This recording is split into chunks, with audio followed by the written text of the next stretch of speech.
আসসালামু আলাইকুম, সবাই কেমন আছেন? আশা করি ভালোই আছেন। দেখেন, লাল শাকগুলোকে কাটে নিলাম পরিষ্কার করে। এগুলো ভাজি করব। আর রূপচাঁদা মাছ এটাও ফ্রাই করে ভাজি করে নেব। আমি এখানে হলুদের গুঁড়া, তারপরে মরিচের গুঁড়া, হালকা মরিচের গুঁড়া দিলাম, লবণ দিয়ে এখন এটাকে আমি মাখায় নিতে আসি।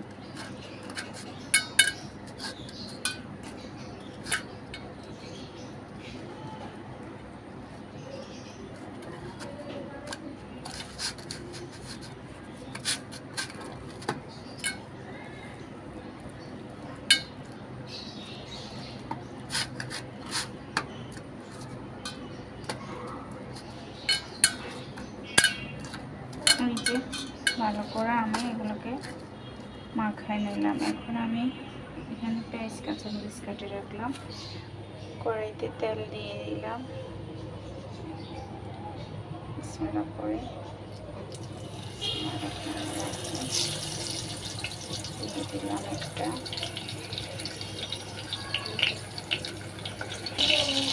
এই তো দেখেন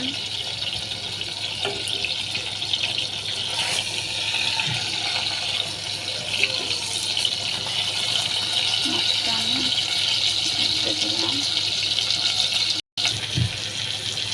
এই তো দেখেন রূপচাঁদা মাছ অবশেষে রান্না করলাম।